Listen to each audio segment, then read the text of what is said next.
Hello viewers, welcome back to my channel. Today we'll discuss this chapter 4 तुर्क अफगान शासक।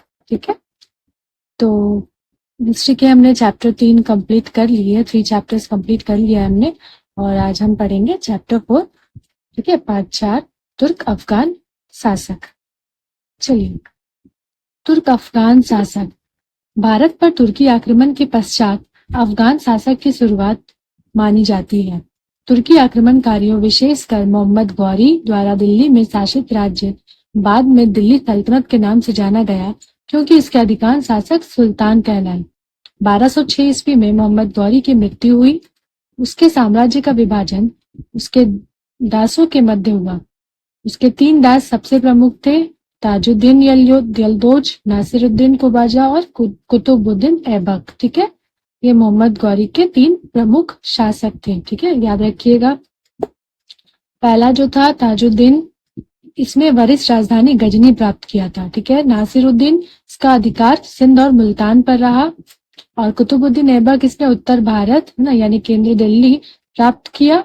और उल्लेखनीय है कि गौरी का एक गुलाम तुर्क सेना नायक बख्तियार खिलजी बंगाल में उसके प्रतिनिधि के रूप में शासन करता रहा। उसने गौरी के समस्त साम्राज्य के उत्तराधिकार हेतु संघर्ष में कोई रुचि नहीं दिखाई। 1206 तक दिल्ली में गौरी के प्रतिनिधि के रूप में कुतुबुद्दीन ऐबक शासन करता रहा, किंतु 1206 ईस्वी में गौरी की मृत्यु के पश्चात वह दिल्ली का स्वतंत्र शासक बन गया। ऐबक के स्वतंत्र शासन के साथ दिल्ली सल्तनत की स्थापना मानी जाती है। कुतुबुद्दीन ऐबक ने सुल्तान का पद नहीं लिया और वह गौरी के प्रतिनिधि के रूप में कार्य करता रहा। 1206 से 1290 ईस्वी तक का शासनकाल गुलाम वंश का काल कहलाता है। गुलाम वंश को ही मामलुक वंश के नाम से जाना जाता है। मामलुक का अर्थ है गुलामी के बंधन से मुक्त माता पिताओं से उत्पन्न वंशजों से। ठीक है, गुलाम वंश के शासक को आदि तुर्क, प्रारंभिक तुर्क या इलबरी तुर्क भी कहा जाता है। गुलाम वंश के शासक कुतुबी वंश। ठीक है, कुतुबुद्दीन ऐबक और आराम शाह थे। इनका कार्यकाल आप देख सकते हो। शमशी वंश, इल्तुतमिश, रुकनुद्दीन फिरोज शाह, रजिया, मुइजुद्दीन बहराम शाह, अलाउद्दीन मशहूद शाह, नसीरुद्दीन महमूद। बलबनी वंश, बलबन, कैकुबाद, कैयूमर्ज। ऐबक को भारत में तुर्की राज्य का संस्थापक भी माना जाता है। ऐबक के समय लाहौर दिल्ली सल्तनत या तुर्की राज्य की राजधानी थी। ऐबक एक कुशल सेना नायक के साथ साथ उदार हृदय का व्यक्ति भी था। उसे उसके दानी स्वभाव के कारण लाख बख्श भी कहा गया। ऐबक ने अपने अल्पकालीन शासन में भी कला एवं संस्कृति में अपना अमूल्य योगदान दिया। उसकी स्थापना में विशेष रुचि थी स्थापत्य में विशेष रुचि थी। उसके द्वारा कराए गए निर्माण कार्य निम्नलिखित है। क्या क्या कराए थे उसने? अढ़ाई दिन का झोपड़ा, ठीक है, अजमेर में है मस्जिद वो। फिर कुव्वतुल इस्लाम मस्जिद, दिल्ली की पहली मस्जिद है। और कुतुब मीनार की नींव डाली थी ख्वाजा काफी की याद में। 1210 में चौगान खेलते हुए घोड़े से गिरकर ऐबक की मृत्यु हो गई थी। ठीक है, कुतुबुद्दीन ऐबक की मृत्यु कैसे हुई थी? तो घोड़े से गिरकर हुई थी 1210 में। फिर है शमशुद्दीन इल्तुतमिश। कुतुबुद्दीन ऐबक के बाद उसका दत्तक पुत्र आराम शाह शासक बना, जो एक अयोग्य शासक था। शमशुद्दीन इल्तुतमिश कुतुबुद्दीन ऐबक का दामाद था। जिस समय आराम शाह को सिंहासन पर बैठाया गया था, उस समय इल्तुतमिश बदायूं का गवर्नर था। ठीक है, अगले पेज पर चलते हैं हम। इल्तुतमिश ने आराम शाह की गद्दी से हटाकर स्वयं शासन अपने हाथों में लिया और शमशी वंश की स्थापना की। इल्तुतमिश ने 18 फरवरी 1229 ईस्वी को बगदाद के अब्बासी खलीफा अल मुशनीर बिल्लाह के राजदूत से अभिषेक पत्र प्राप्त किया। इस प्रकार उसने सुल्तान की औपचारिक पदवी ग्रहण की। इल्तुतमिश की दिल्ली सल्तनत का वास्तविक संस्थापक भी माना जाता है। उसने लाहौर के स्थान पर दिल्ली को अपनी राजधानी बनाया। इल्तुतमिश ने इक्तेदारी व्यवस्था की स्थापना किया था। इल्तुतमिश ने शासन को सुदृढ़ करने के लिए 40 सरदारों का एक विभाग बनाया। इसे 40 दल या तुर्काने चहलगानी की संज्ञा दी गई। इल्तुतमिश का पुत्र नसीरुद्दीन मंगोल अभियान के दौरान मारा गया था, जिसकी याद में इल्तुतमिश ने सुल्तानगढ़ी में मकबरा बनवाया था। इल्तुतमिश ने कुतुब मीनार का निर्माण पूरा करवाया। साथ ही इल्तुतमिश ने शमशी मदरसा की स्थापना भी किया था। इल्तुतमिश अपने सभी पुत्रों को अयोग्य समझता था और इसलिए उसने अपनी पुत्री रजिया को अपना उत्तराधिकारी नियुक्त किया था। ठीक है, रजिया सुल्तान। उसने शुद्ध अरबी सिक्के चलाए, चांदी का टंका तो तांबे का जीतल नामक 2 सिक्के चलाए। ठीक है, ये याद रखिएगा, ये इंपॉर्टेंट लाइन है। उसने एकता व्यवस्था प्रारंभ किया। उसने दीवाने विरासत मंत्रियों के विभाग का गठन किया। अब रजिया सुल्तान के बारे देखेंगे। रजिया दिल्ली सल्तनत के इतिहास में पहली शासिका थी। रजिया ने अपने विरोधी वजीर जुनैदी को पराजित किया था तथा चालीसा दल को नजरअंदाज किया। रजिया ने एक अबिशी न्यायी गुलाम याकूब के प्रति अशक्त थी। उसने याकूब को अमीर आकुल पद पर नियुक्त किया। अपने अंतिम दिनों में रजिया को अल्तुनिया का समर्थन प्राप्त हुआ। रजिया ने अल्तुनिया से विवाह कर लिया, किंतु तैतल के युद्ध में रजिया और अल्तुनिया पराजित हुए। बाद में विद्रोहियों ने उनकी हत्या कर दी थी। ठीक है, उसके पतन में जहां दरबारी षड्यंत्र की महत्वपूर्ण भूमिका थी, वहीं उलेमाओं द्वारा रजिया का विरोध भी एक महत्वपूर्ण कारण था। फिर है नसीरुद्दीन महमूद। रजिया के पतन के बाद बहराम शाह, मशहूद शाह एवं नसीरुद्दीन महमूद क्रमशः शासक बनाए गए। नसीरुद्दीन महमूद एक उदार हृदय का व्यक्ति था। अपने मधुर एवं धार्मिक स्वभाव के कारण नसीरुद्दीन को दरवेश राजा भी कहा जाता था। फिर है कहा जाता है कि वह अपनी जीविका चलाने हेतु नमाजियों को की टोपी बनाता था। नसीरुद्दीन के दरबार में मिनहाज उस सिराज काजी था, जिसने तबकात नाशिरी पुस्तक की रचना की थी। 1265 से 66 में नसीरुद्दीन की मृत्यु के बाद उसका दामाद बलबन ने शासन तंत्र को अपने हाथों में लिया और प्रत्यक्ष रूप में शासक बन गया। फिर है गयासुद्दीन बलबन। गयासुद्दीन बलबन चालीसा दल का सदस्य था। प्रारंभ में यह एक तुर्क गुलाम सरदार था। बलबन गुलाम वंश के सर्वाधिक शक्तिशाली शासक के रूप में जाना जाता है। बलबन ने न केवल शासन तंत्र में महत्वपूर्ण सुधार किया, बल्कि उसने मंगोल समस्या के समाधान का भी प्रयास किया। उल्लेखनीय है कि इल्तुतमिश एवं रजिया ने मंगोल समस्या के दौरान उदासीनता या तटस्थता की नीति का पालन किया, जबकि बलबन ने इस समस्या के समाधान हेतु सीमा को सुदृढ़ किया। बलबन ने सर्वप्रथम अपने विरोधियों का दमन एवं विद्रोहों का दमन किया। इसके अंतर्गत उसके प्रमुख कार्य क्या थे? चालीसा दल का दमन, मेवातियों का दमन, कटिहार के राजपूतों के विद्रोह का दमन, बंगाल के तुगरीर बेग का दमन। बलबन ने दीवाने आरिज और अर्ज नामक नए विभाग का गठन किया। यह सैन्य विभाग था। बलबन मध्यकालीन भारत का प्रथम सुल्तान था, जिसने राजस्व का सिद्धांत प्रस्तुत किया। उसने सिजदा प्रथा, पैबोस प्रथा और नैरोज प्रथा को दरबार में शुरू किया, जो ईरान प्रथा था। उसने कठोर न्याय पद्धति की शुरुआत की तथा न्याय करने वाले अधिकारी एवं राज परिवार के व्यक्तियों को भी कड़ी से कड़ी सजा दी। सल्तनत के शासन में रक्त और लॉ की नीति का शुरुआत सर्वप्रथम बलबन ने की। प्रसिद्ध लेखक व कवि अमीर खुसरो बलबन के दरबार में ही सर्वप्रथम आया था। अमीर खुसरो ने सर्वाधिक 9 शासकों का कार्यकाल देखा। खुसरो को तूतीय हिंद अर्थात हिंद का तोता की संज्ञा दी गई। बलबन की मृत्यु के पश्चात पुनः उत्तराधिकारी की समस्या उत्पन्न हुई।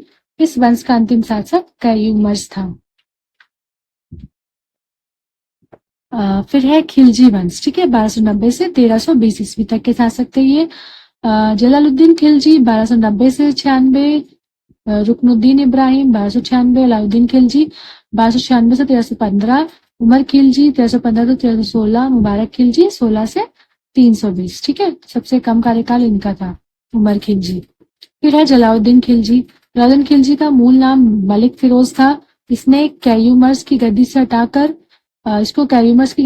गुलाम वंश का अंत कर दिया गया और खिलजी वंश की स्थापना की।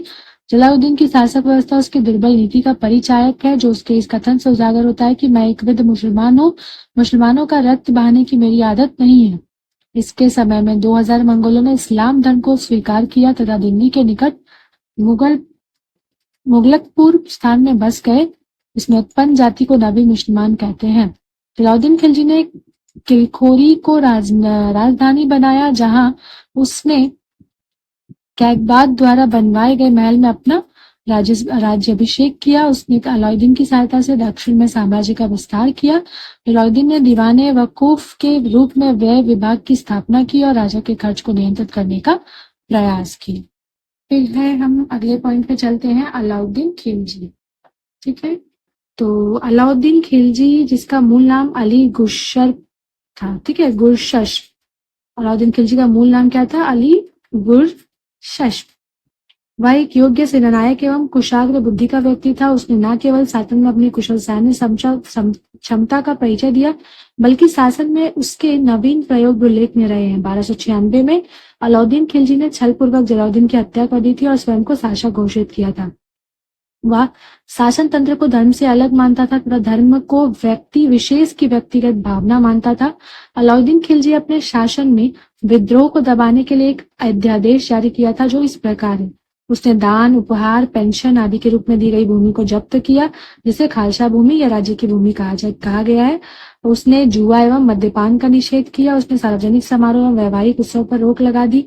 उसके द्वारा बरीद एवं मुनियान या गुप्तचरों की नियुक्ति की गई।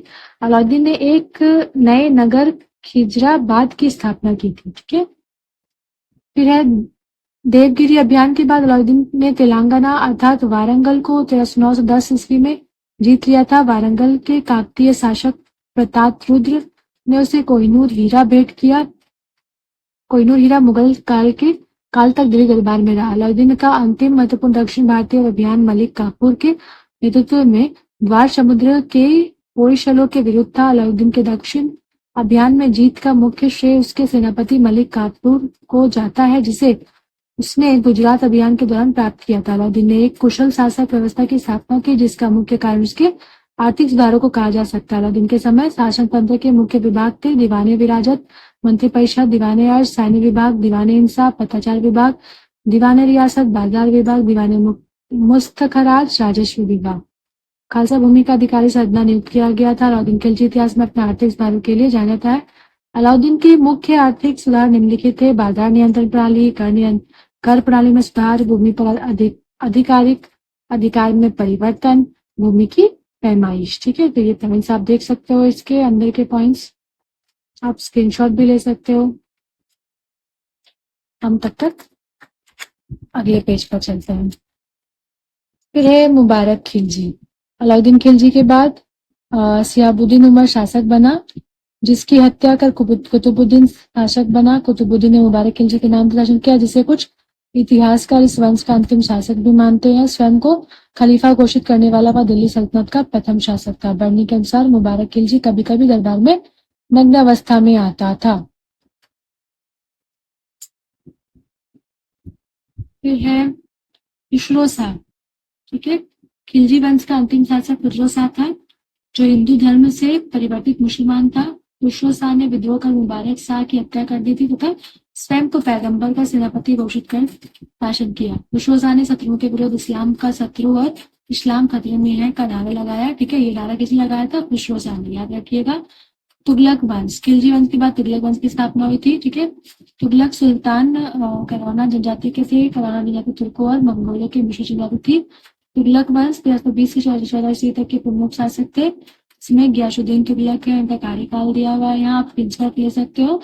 मोहम्मद बिन तुगलक, फिरोजशाह तुगलक, गियासुद्दीन तुगलक, फिर आपका अबू बकर, मोहम्मद शाह, अलाउद्दीन सिकंदर, हुमायूं, नसीरुद्दीन महमूद, ठीक है। फिर गियासुद्दीन तुगलक के बारे पढ़ेंगे। इनके कुछ पॉइंट्स है। गियासुद्दीन तुगलक दिल्ली सुल्तान में तुगलक वंश का संस्थापक था। उसका मूल नाम गायबी मालिक था। गियासुद्दीन तुगलक ने 1320 से 25 तक शासक रहा था। इसके समय में सर्वाधिक 29 बार मंगोलों का आक्रमण हुआ। उसने जिसे विफल कर दिया था। फिर आपका है गियासुद्दीन ने भू राजस्व की दर 1/3 कर दिया था, 1/3। कृषि में सुधार कर सिंचाई नहर का निर्माण कराया। सल्तनत काल में सिंचाई नहर का निर्माण को काफी प्रोत्साहित किया था। दिल्ली के सूफी संत निजामुद्दीन औलिया से गियासुद्दीन का मतभेद रहा। औलिया का कथन था दिल्ली अभी बहुत दूर है, ठीक है। ये कथन किसका था? औलिया का। फिर आप ये दे सकते हो पॉइंट। इसके बाद है मोहम्मद बिन तुगलक। गियासुद्दीन की मृत्यु के बाद उसका पुत्र जौना खां सल्तनत गद्दी पर बैठा था। उसको मोहम्मद बिन तुगलक की उपाधि ली थी। मोहम्मद बिन तुगलक दिल्ली सल्तनत के सुल्तानों में सर्वाधिक विलक्षण व्यक्तित्व वाला शासक था। वह अरबी एवं फारसी का महान विद्वान था। वह खगोल शासक, दर्शन, गणित, चिकित्सा, विज्ञान, तर्कशास्त्र में भी पारंगत था। मोहम्मद बिन तुगलक इतिहास में अपनी 3 योजनाओं के लिए सर्वाधिक प्रसिद्ध था। दोआब में कर वृद्धि, ठीक है, राजधानी परिवर्तन और सांकेतिक मुद्रा का प्रचलन। फिर ये कुछ पॉइंट्स हैं जो आप स्क्रीनशॉट्स ले सकते हो, सारा पढ़ना थोड़ा मुश्किल है तो आप स्क्रीनशॉट्स ले लो, ठीक है। फिर आप यहाँ देख सकते हो, यहाँ फिरोज शाह तुगलक के बारे बताया गया है, इनके इम्पोर्टेंट पॉइंट्स है, आप इनको स्क्रीनशॉट्स ले सकते हो। उसके बाद है यहाँ, फिर है फिरोज शाह के उत्तराधिकारी है, ठीक है। तुगलक वंश का अंतिम शासक नसरुद्दीन महमूद तुगलक था, इसका शासन दिल्ली से पालम तक ही रह गया। फिर सैयद वंश, ठीक है। सैयद वंश में कौन कौन थे? खिलज खां, मुबारक शाह, मोहम्मद शाह, आलम शाह, इसके इम्पोर्टेंट पॉइंट्स है। ये आप इनका कार्यकाल दिया है यहाँ, ठीक है, आप इसको स्क्रीनशॉट्स ले सकते हो। फिर हम अगले पेज पर चलते हैं, इसमें लोधी वंश है, ठीक है। लोधी वंश भी इम्पोर्टेंट है, इसमें से ये प्रश्न आते हैं तो आप इसका भी स्क्रीनशॉट ले लीजिए, इनके कार्यकाल देखिए यहाँ दिया है। फिर लोधी वंश में कौन कौन थे? तो बालोल लोधी, सिकंदर लोधी और इब्राहिम लोधी, और तीनों के बारे यहाँ दिया हुआ है इंपॉर्टेंट पॉइंट्स, इसको आप स्क्रीनशॉट ले सकते हो, ठीक है। बालोल लोधी, सिकंदर लोधी और इब्राहिम लोधी, ठीक है। ये देखिए, आप देख सकते हो इंपॉर्टेंट पॉइंट सारे दिए हुए हैं, आप इसको स्क्रीनशॉट्स ले लो। उसके बाद फिर आपका यहाँ सिक्के के बारे कुछ दिया हुआ है, ठीक है। जैसे सल्तनत काल में दिनार, टंका तथा जीतल क्रमशः सोना, चांदी और तांबा के सिक्के थे। मोहम्मद बिन तुगलक ने सोने चांदी के सिक्के के बदले अदली नामक सिक्का चलवाया। अदली कांसे का सिक्का था, ठीक है, याद रखिएगा, अदली कांसे का सिक्का था जिसको मोहम्मद बिन तुगलक ने चलाया था। और सोने चांदी सिक्के के बदले ना। फिरोज शाह तुगलक ने 6 जीतल का एक नया सिक्का चलाया था जिसे शशगनी नाम दिया गया था। फिरोज शाह तुगलक ने अद्धा एवं विक नामक छोटे सिक्कों को भी चलाया था जो तांबा और चांदी का मिला हुआ था। तांबे के 55 सिक्के का सल्तनत काल में दिरहम नाम दिया गया था, ठीक है, उसका नाम क्या था? दिरहम। इस सल्तनत कालीन पुस्तकें देख सकते हो, अल बरूनी, तहकीक हिंद या किताबुल हिंद पुस्तक का नाम है, लेखक अल बरूनी थे। और फिर लुबाब उल अलबाब पुस्तक को किसने लिखा था? तो नूरुद्दीन मोहम्मद ने। अमीर खुसरो ने किसे लिखा? तो खजाइन उल फुतून, तुगलकनामा। तो ये पुस्तकों के नाम है, उनके लेखक के नाम है, आप इसको भी स्क्रीनशॉट्स ले सकते हो। फिर यहाँ कुछ वस्तुनिष्ठ प्रश्न दिए गए हैं, आप देख सकते हो। दिल्ली की आरंभिक सल्तनत के समय बदगाह के बारे में निम्नलिखित में से 2 कथन में विचार करना है, दोनों में से कौन सा सही है? तो बदगाह विशेष गुलाम थे जिसके सैनिक सेवा के लिए खरीदा जाता था और इसे राजा की बहुत सी महत्वपूर्ण राजनीतिक पदों पर काम करने के लिए बड़ी सावधानी से प्रशिक्षित किया जाता था। या बदगाह पूरी तरह अपने मालिकों पर निर्भर होते थे, इसके लिए सुल्तान उन पर विश्वास नहीं करते थे और उन पर भी निर्भर हो सकते थे। तो क्या होगा? तो ए सही है और बी गलत है, ठीक है, ए सही है, बी गलत है। दिल्ली सल्तनत के सुल्तानों के लिए लिखी गई तवारीख के विषय में निम्नलिखित कथनों में से कौन सा सही है? तो आप सारे पॉइंट्स देखो, इसमें सही है, तवारीख के लेखक शासकों को अच्छे शासन की आवश्यकता और न्याय संगत शासन पर बल देते थे। तीसरा, दिल्ली में सुल्तानों के शासनकाल में निम्नलिखित में से कौन सी एक प्रशासनिक भाषा थी? तो फारसी, ठीक है, क्योंकि सारे तो मुस्लिम समाज से ही होते थे तो वो फारसी भाषा का प्रयोग करते थे। यह किसने लिखा है कि रजिया अपने भाइयों से कहीं अधिक योग्य तथा सक्षम थी? मिन्हाज सिराज ने, ठीक है, मिन्हाज सिराज। एक शिलालेखों में कहा गया है कि दिल्ली के सुल्तान को खुदा के द्वारा चुना गया है क्योंकि उसमें मोशेस और सोलोमन जैसे गुण विद्यमान है। दिल्ली का सुल्तान कौन था? अलाउद्दीन खिलजी। भारत में सांगीतिक विकास के क्रम में किस काल को स्वर्ण युग कहा जाता है? मध्यकाल। निम्नलिखित दिल्ली सुल्तानों को काल क्रमानुसार संयोजित कीजिए, ठीक है। कुतुबुद्दीन ऐबक, इल्तुतमिश, रजिया, नासिरुद्दीन। तो इनका काल के हिसाब से, कार्यकाल के हिसाब से इनको मतलब सीक्वेंस में रखना है, तो पहला, दूसरा, तीसरा, चौथा, मतलब ये लाइन से सही दिया हुआ है, ठीक है। ऐसे ही होगा, कुतुबुद्दीन ऐबक, फिर इल्तुतमिश, फिर रजिया और फिर नसरुद्दीन महमूद। भूमि की माप के आधार पर भू राजस्व और प्रति विश्व उपज का आकलन सबसे पहले किसके शासनकाल में किया गया था? तो अलाउद्दीन खिलजी के शासनकाल में। इल्तुतमिश किस वंश का शासक था? गुलाम वंश का। निम्नलिखित में से किस दिल्ली के सुल्तान की प्रशंसा में एक संस्कृत प्रशस्ति पाया गया है? अलाउद्दीन खिलजी। दिल्ली के किस सुल्तान के ने ब्राह्मणों पर भी जजिया लगाया था? तो फिरोज तुगलक ने। रहट, चरखे और आग्नेय शास्त्रों का आविष्कार कब हुआ था? द डैश में हुआ था। कहाँ हुआ था? मध्यकाल में। फिर गुलाम वंश कब बना था? तो कुछ असंबंधित परिवार जिनके संस्थापक दास सैनिक के रूप में राजा के लिए सेवा देते थे। ठीक है। मोहम्मद बिन तुगलक ने अपनी राजधानी दिल्ली में दौलताबाद स्थानांतरित क्यों किया? तो अपने साम्राज्य को प्रभावी तरीके से नियंत्रित करने के लिए किया, क्योंकि दौलताबाद केंद्र में स्थित था। में से किस सुल्तान ने अनाज को शहर के बाजारों को भेजने के लिए बंजारों का प्रयोग किया था? तो अलाउद्दीन खिलजी ने। 12वीं शताब्दी में कीरा मुखियाओं ने जिस क्षेत्र पर शासन किया वह वर्तमान में कहाँ स्थित है? छत्तीसगढ़ में ना, और मध्य प्रदेश। नूहे सिपिहर के रचनाकार कौन है? अमीर खुसरो। ठीक है, तो यहाँ ये पार्ट खत्म होता है, समाप्त होता है, और फिर हम नेक्स्ट वीडियो लेकर आएंगे। तो तब तक आप अपना ख्याल रखिएगा और अपनी तैयारी जोर शोर से करते रहिए, और मेरे चैनल पे बने रहिए। आपको वीडियो थोड़ा भी पसंद आया हो तो please like share and subscribe जरूर कर लीजिएगा। And thanks for watching.